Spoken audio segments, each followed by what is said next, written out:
అప్పుల బాధలు వెంటాడుతున్నాయా? అయితే 6 JVR వారి జాతిరత్నాలు ధరించండి. రైతుల కోసం అన్నదాత సుఖీభవ పథకాన్ని అమలు చేస్తుంది చంద్రబాబు సర్కార్. సో ఈ ఏడాది తొలి విడత కింద అన్నదాత సుఖీభవ పిఎం కిసాన్ పథకం సంబంధించిన నిధులను విడుదల చేయాలని డిసైడ్ అయింది. జూన్ 20న అంటే ఇవాళ మరికొద్ది సేపట్లో సీఎం చంద్రబాబు చేతుల మీదుగా 7,000 చొప్పున రైతుల బ్యాంక్ అకౌంట్లో జమ చేస్తారు. రైతులకు మరో శుభవార్త చెప్పిందని చెప్పాలి చంద్రబాబు ప్రభుత్వం. రైతుల సంక్షేమం కోసం అమలు చేస్తున్న అన్నదాత సుఖీభవ పథకం కింద రాష్ట్ర ప్రభుత్వం ఇచ్చే ఆర్థిక సహాయం విడుదలకు రంగం సిద్ధమైంది. కేంద్ర ప్రభుత్వం అమలు చేస్తున్న పిఎం కిసాన్ పథకంతో పాటు నిధులను కలిపి జూన్ 20న అంటే ఇవాళ అర్హులైన రైతులకు 7,000 చొప్పున వారి బ్యాంక్ అకౌంట్లో నిధులు జమ అవనున్నాయి. సో వ్యవసాయ శాఖ నిధుల విడుదలకు సంబంధించిన ఏర్పాట్లను ఇప్పటికే పూర్తి చేసింది.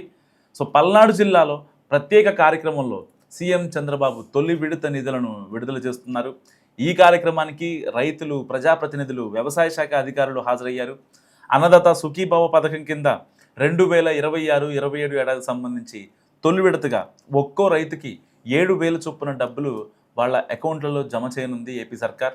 సో 7,000లో ఏపీ ప్రభుత్వానికి సంబంధించి 5,000, పిఎం కిసాన్ కింద కేంద్రం ఇచ్చే 2,000 కలిపి వేయనుంది. సో ఏపీ వ్యాప్తంగా 46,85,838 మంది రైతుల అకౌంట్లలో 3,125 కోట్లు జమ చేయనుంది ఏపీ సర్కార్.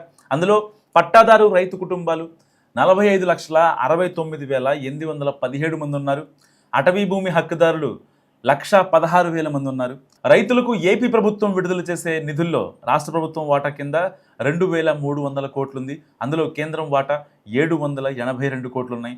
డైరెక్ట్ బెనిఫిట్ ట్రాన్స్ఫర్ విధానంలో రైతుల బ్యాంక్ ఖాతాల్లో నిధులు జమ చేయనుంది ఏపీ సర్కార్. సో ఈ విషయంలో రైతులు ఎలాంటి దరఖాస్తులు చేయనక్కర్లేదు. అర్హులైన లబ్ధిదారుల ఖాతాలకు నేరుగా నిధులు పడతాయి.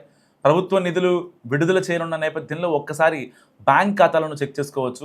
సో పిఎం కిసాన్లో నమోదైన రైతులు, ఆధార్తో అనుసంధానమైన బ్యాంక్ ఖాతా కలిగిన వారు నేరుగా నిధులు జమ అయిపోతాయి.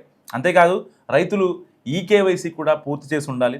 ప్రభుత్వ అర్హత ప్రమాణాలకు అనుగుణంగా అన్నదాతలు ఉండాలి. అండ్ నిధులు పొందాలంటే రైతులు తప్పనిసరిగా ఈ నిబంధనలు ఏదైతే మనం మాట్లాడుకున్నామో ఆ నిబంధనలు ఒక్కసారి చెక్ చేసుకోండి. ఆధార్, బ్యాంక్ ఖాతా లింక్ కావాలి. అలాగే బ్యాంక్ ఖాతా యాక్టివ్గా ఉండాలి. ఇక భూముల రికార్డుల్లో రైతు పేరు తప్పనిసరిగా ఉండాలి. పిఎం కిసాన్ ఈకేవైసీ మస్ట్గా పూర్తి చేసి ఉండాలి. సో దీనికి తోడు మీ యొక్క మొబైల్ నెంబర్ కూడా అప్డేట్లో ఉండాలి. సో మస్ట్గా మీకు 7,000 రూపాయలు క్రెడిట్ అవుతాయి. ఒకవేళ ఎవరికన్నా క్రెడిట్ అవ్వకపోతే మీకు దగ్గరలోని సచివాలయాన్ని ఒకసారి సంప్రదించండి.